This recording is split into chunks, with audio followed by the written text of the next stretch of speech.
Good morning. Welcome to Snoqualmie, the Blue Heron House. We are home on Lekwungen and Kwasopsin lands. That is Esquimalt and Songhees traditional lands.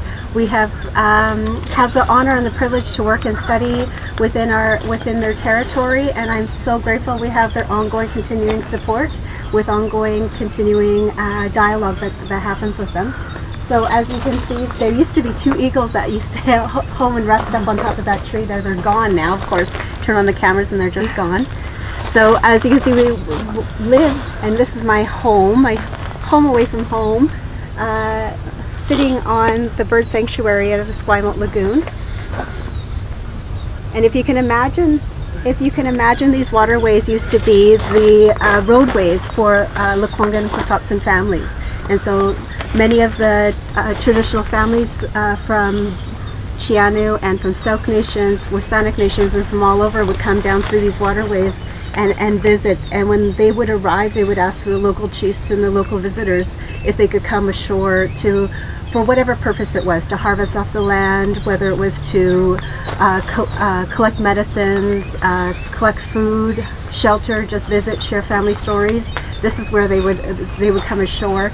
The chiefs would say and give permission for them to come ashore, and they would come on and host them, just like anywhere of our First Nations communities.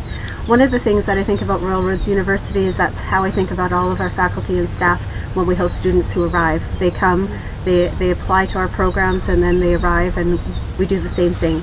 Treat everybody with lots of respect, and there's lots of diversity that happens here. But if we can go inside now.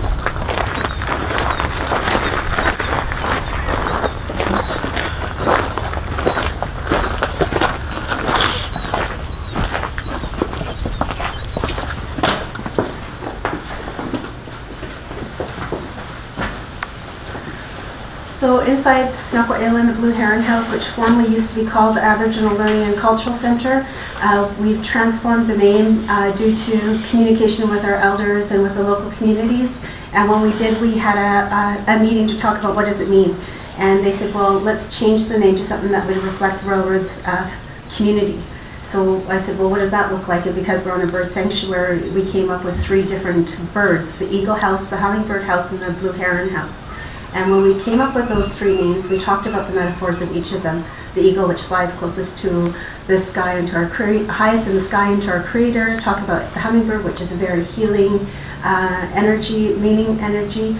And when we think about those 2, they didn't really fit with our Railroads students and with our staff and our faculty to kind of create a community. And when we talked about the blue heron, our elders talked about how the bird doesn't need long, thick legs to hold it up. It can maintain balance, integrity, and such. So we put it back out to the community on our welcome feast, and when we did that, put it back out for a vote. Which one seemed very fitting? And the community voted by a long shot the blue heron.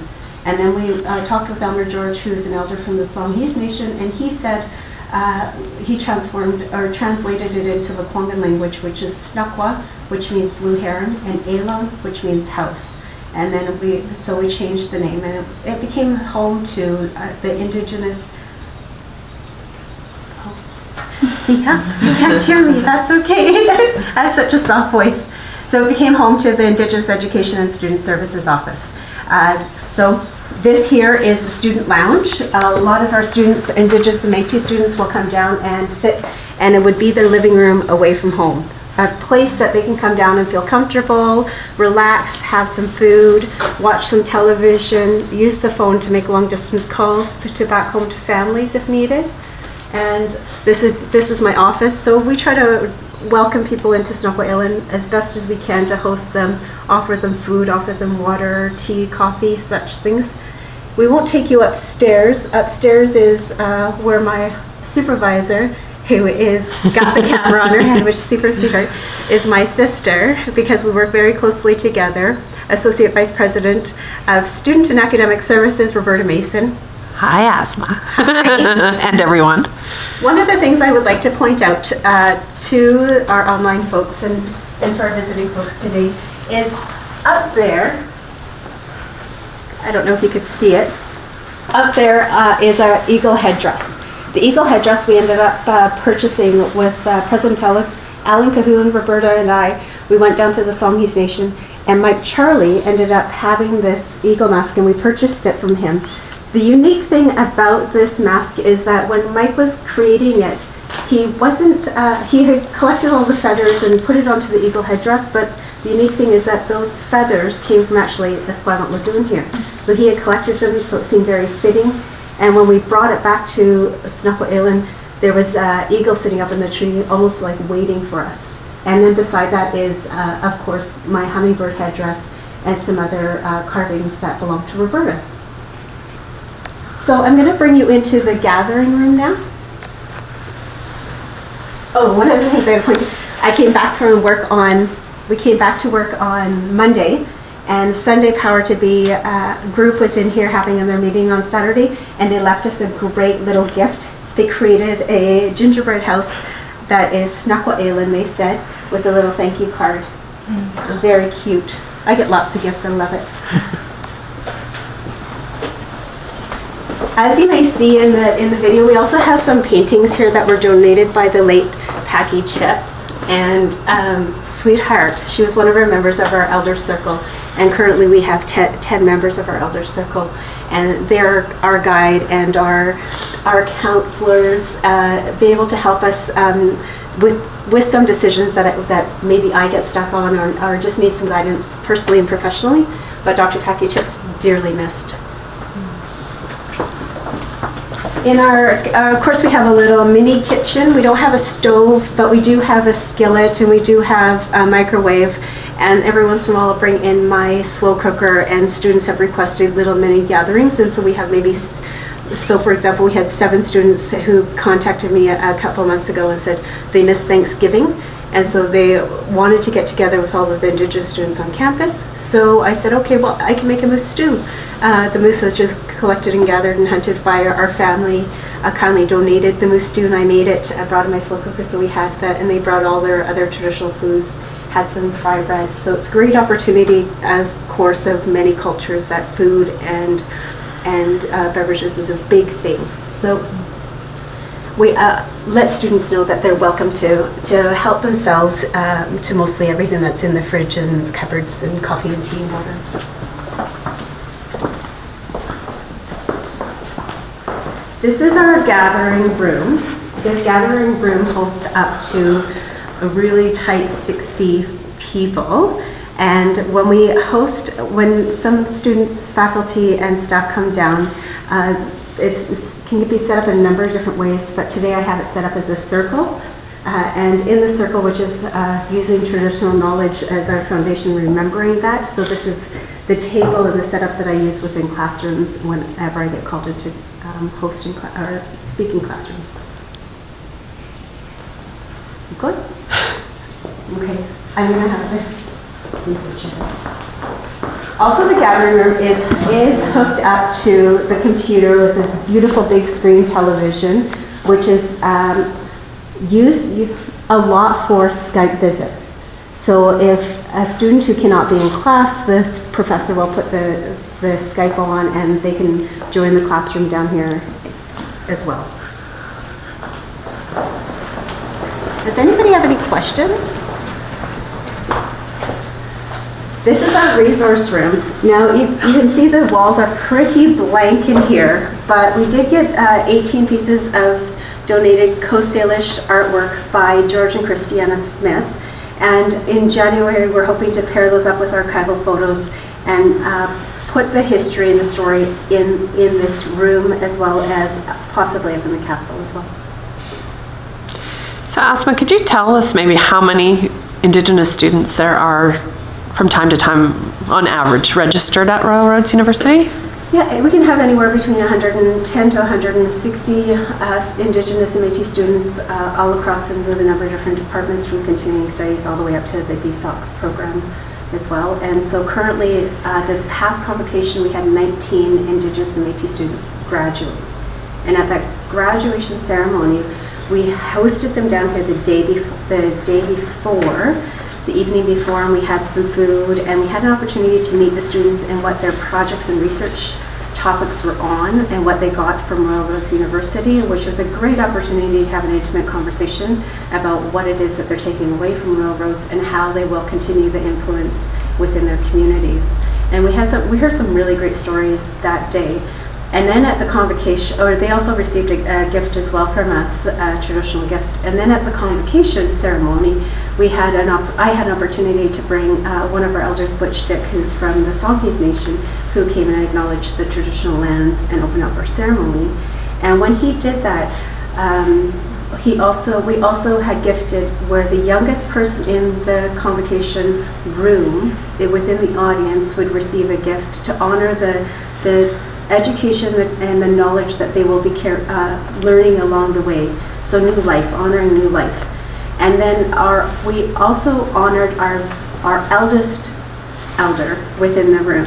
And that was to thank them and give them gratitude for all of the teachings they have passed on from generations before. So really taking and acknowledging both ends of life. And it's been really well received. So the first convocation, our youngest was 4 weeks, and the eldest was 96. This last convocation, the youngest was 7 months, and the oldest was, I think, 78. So an amazing opportunity to just remember those types of things. Thanks.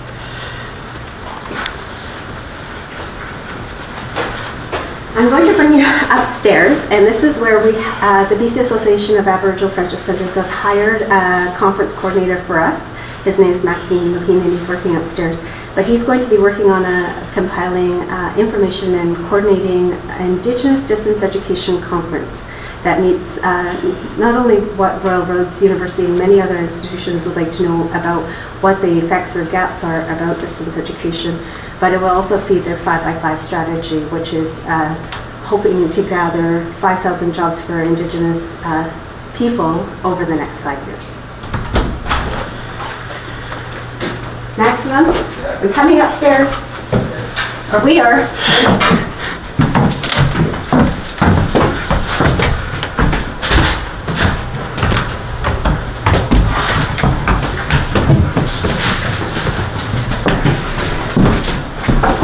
Hello. So this is Maximum Lohine. Maximum is our conference coordinator. Hi, Maxime. Introduce yourself. Hello, Nancy, Kioao, Nimiyu Maxime Lohine. Nice to meet everyone on the virtual tour. So I'm just working here with Esquimalt Lagoon at the Blue Heron House, and it's a nice place to work. It's got a really beautiful view. If you take a look outside, it's got eagles, kingfishers, and it's quite a spectacular campus, so I'm pretty excited to work here. Maxime, do you want to talk a little bit about the conference that you're working on? Just 1 second. Yeah, so I'm working on it's a conference for Aboriginal job strategy for getting Aboriginal people into a work stream or post-secondary education.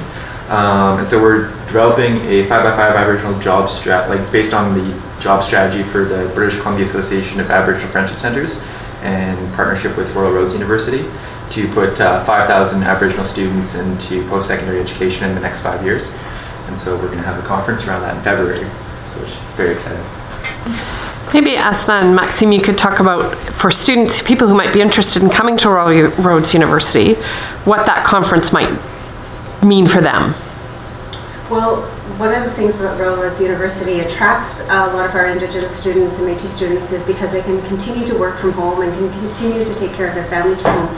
The blended model that Royal Roads University has, which is mostly online, but then they can come onto campus for a residency program, which is anywhere from 2 or 3 weeks.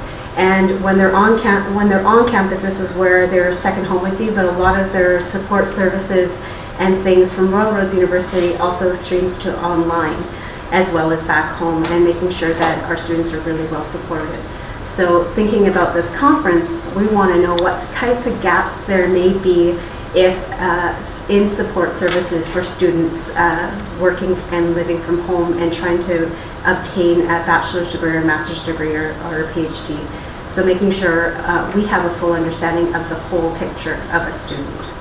So maybe as we go back downstairs, you could talk a little bit about if I was somebody who was thinking about coming to Royal Roads University, an Indigenous or Métis student, what would I do? How would I identify myself so that you would know that I'm an Indigenous or Métis person? And when I came to campus, what would I do to connect to you and to this space?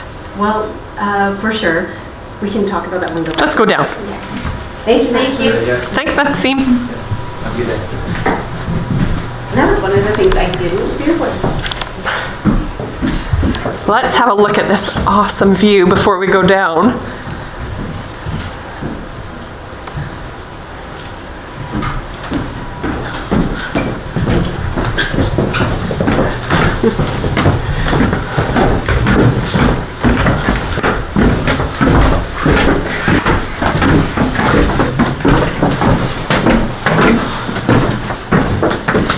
Should we maybe go back to the lounge? yeah. The lounge area? Yeah.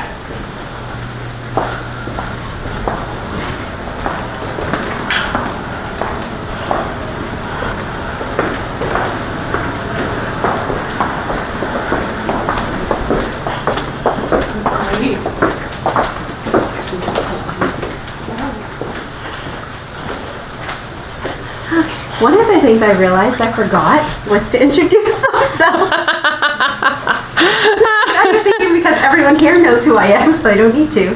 My name is Asmanahai Antoine. I am Nuu-chah-nulth from the Topert Nation on my mother's side, and on my father's side, I am Carrier Sekani from the Saikas Nation and married into the Notley-Wootton in the Carrier Nation from my husband. And we have a blended family of 5 children, and we are so honored to be able to call this place our home. We've been living in Lekwungen lands, well, I've been living in Lekwungen lands for 18 years now, and just amazed every time I get into the office and I get to see this. So one of the questions that you had asked was self-identification. So when students apply to Royal Roads University, they can self-identify on a form. Now, of course, not all students do, because one of the things that need to be tweaking is about how we ask students how to self-identify for themselves. So thinking about, because right now it just says, are you Aboriginal? And I think it says Métis as well. So what I would like to do eventually is expand that self-identification, or make it easier for them to say it online. And once they do that, and once they get onto campus, they're more than welcome to come down to my office. They're more than welcome to get a hold of me. And Student Services office also has my contact information as well. But more importantly, I'm more than welcome to my house, and I call it my house. Cabin. So beautiful. My door is always open. At our home, our door is always open. And so I'm more than happy to sit down with students and answer all of their questions and listen to all their concerns that they have. It really is a home for our Indigenous and Métis students, isn't it? What kind of support do students receive through you and through your home? They receive, a great welcome, but they also receive academic guidance and looking for financial support for all of our Indigenous Métis students, and they also receive some cultural support as well. So a lot of our Indigenous and Métis students, or some of them, they miss that. They miss ceremonies if they have to be on campus for 2 to 3 weeks back home. So thinking about what other things can we do. So what we've heard over the last year, and I've only been here for just a little over a year now, is that students would like to more connection with our elders. So we started having elders tea within the library, and that elders tea would happen for a couple hours, and we decided from 11 a.m. till 1 p.m. Just so students have an opportunity to come down and see our elder and visit with them at lunch. And so we've decided to do those. Other requests that have come up is drumming and singing and craft, having a craft afternoon. But it's also not me just staying down here in this beautiful building. It's also going up into the other buildings around campus and making sure that I'm letting them know who I am and where I'm at. And so a lot of the faculty and staff will invite me in to provide a welcome when students and cohorts start their residency. So the Masters of Leadership cohort started on Monday. Dr. Virginia McKendry's class, and she invited me in, and I had an opportunity to go in and have a chat with them and just acknowledge the land and the territory so they know where they're studying, And then also just to introduce myself so they know who I am, and I'm available to do such things as talk about student and academic and cultural support, and then provide them my business cards and things like that. I think Virginia's the MA in professional communication, right? Professional communication, right. Sorry. Sorry, Dr. Virginia McHenry. What you just said, though, maybe is a good segue into, if I'm not an Indigenous or Métis person, maybe I'm a student or somebody who's thinking about coming to Royal Roads University, what would Indigenous and Education and Student Services offer for me? Pretty much the same kind of guidance that I would give our Indigenous students. So we have a lot of allies that are wanting to do work with Indigenous people in our communities, which is great. I am always open and welcome to hear their thoughts and ideas, and how we can bridge those two worlds together. So my message goes out to all the students. It doesn't matter where they are from or who they are, and I've had numerous of international students down here asking questions and wanting to know, because they actually don't know the history of Indigenous people in Canada. So I'm always more than welcome. More questions, the merrier, I think. You know, you recently have put together a strategy document for Indigenous Education and Student Services, and one of those things I'm remembering is around the university's contribution to reconciliation. Mm-hmm. You want to talk a little bit maybe about how you see that? For sure. One of the things that I ended up attending was Reconciliation Canada event downtown, and when we attended that, we heard about the importance of what does that mean. So for, I guess, my department is to have more exposure what the history of Indigenous people of Canada means, and having a stronger educational piece around that incorporated already within the existing programs. So for example, the School of Justice program have called down, and they wanted to have a deeper understanding about the negotiations that can happen within circles, and the counseling information that can go on within circles, and talking with each other. So students would actually arrive down here in the gathering room. We sit up in a circle, we sit and talk, and our first introduction is, what are you hoping to get out of this? And most students will say, well, why is this important to me? Why do I need to do this? And for me, the message is, it's reconciliation, is to have a deeper understanding of what Indigenous and Métis culture is, but also the values and traditional practices that we sometimes utilize that assist us throughout our work. And at the end of the day, they leave with that. And at the end of the day, we have a closing circle, and they go around and they're like, actually, not saying all of them do, but most of the majority have a deeper understanding. And so thinking about reconciliation and what that means is creating more exposure of Indigenous and Métis culture on campus. So eventually having traditional Lekwungen language down Charlie's Trail, which is a beautiful trail that you can walk along. But identifying the different species along Charlie's Trail, but having them translated in Lekwungen language. At the beginning, when you walk onto campus, you'll see on the reader board that it says, welcome to Quisopsin and Lekwungen lands. So things like that, and more exposure to artwork, and also having our elders come in and speak within classrooms and support our students. And not just our Indigenous and Métis students, but all students and all faculty and all staff who can utilize those same services. It sounds like you've made a huge community within Royal Roads. Wondering how you've extended the community out from Royal Roads and throughout the region.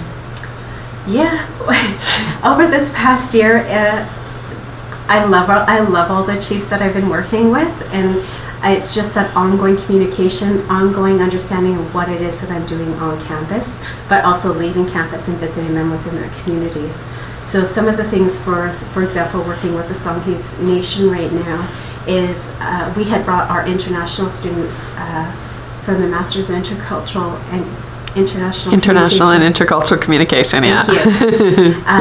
Cohorts, 3 of them. So there is, I think, 60 students and faculty and staff that we ended up going to the Songhees Wellness Center.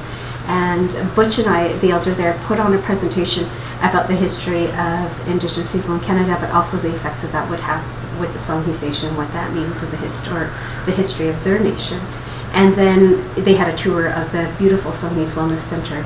And more activity like that gets students out and visiting our First Nations communities is always welcome, and a huge opportunity to become educated about what they're already doing within their communities. but also inviting those communities back onto campus as well for a number of different events. And that program I know is almost 100% international. Yes. What was it like for those students who are primarily, I believe, Asian, specifically Chinese? What was their reaction when they went to such an incredible spot like that? They loved it.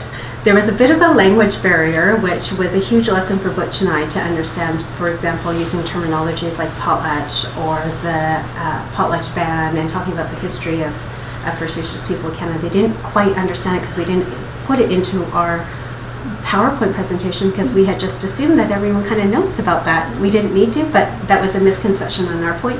And then when we say Lekwungen and Songhees, they were confused that they didn't understand that their Lekwungen was their traditional name and Songhees is now their nation's name. So things like that. So we had learned a lot from that. But overall, the day went amazingly well. So they had the tour, and then we had lunch together, and then they had drummers and singers that came out and performed, and then they broke out into their groups to talk about the differences of their culture and what they heard that day, and how do we respect understanding the Songhees Nation and their community. So it was overall, it was great. We're hoping to do it on an annual basis now.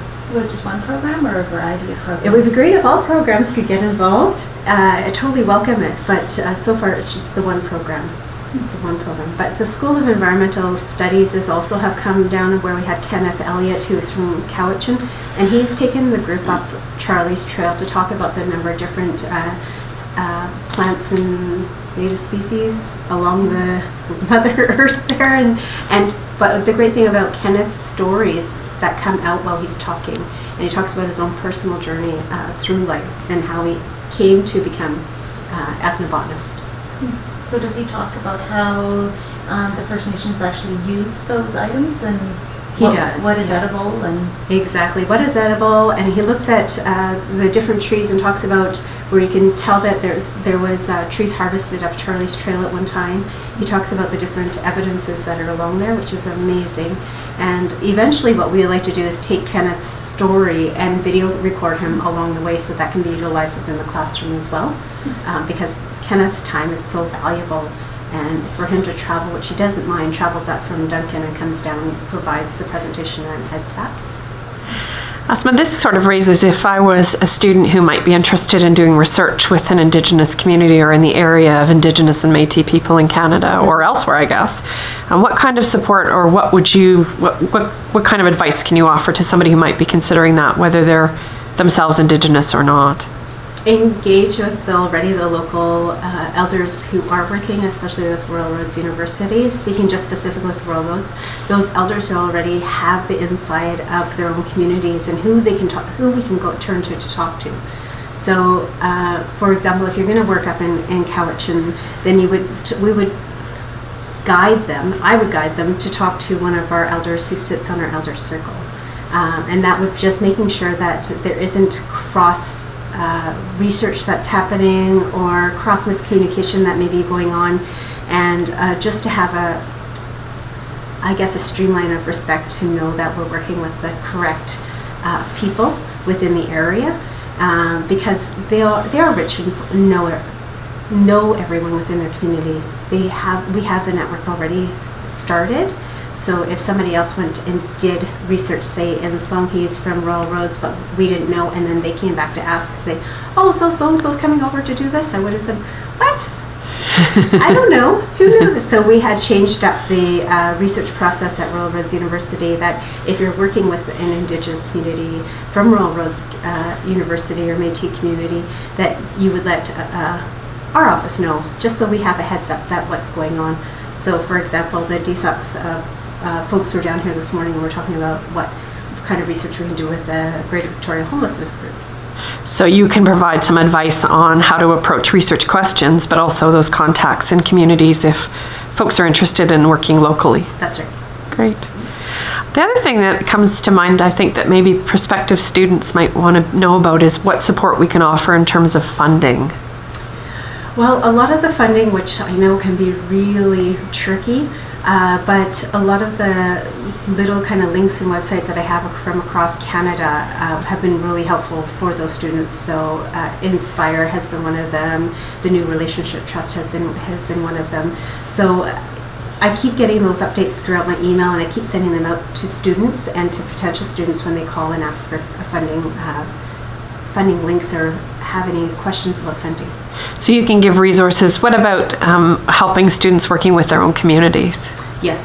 So if they have questions, because a lot of our programs don't start until the next year, but their funding requirement cutoff is that month. But their program doesn't start we're not the same semester system and same timeline as most institutions, where a lot of our funding guidelines within First Nation communities, that's what they follow. So it's talking and letting the First Nations, education advisors know that, okay, so Royal Roads, here's how we run, and here's what the timeline process is and what they need to do. And so far it's been helpful, just communication.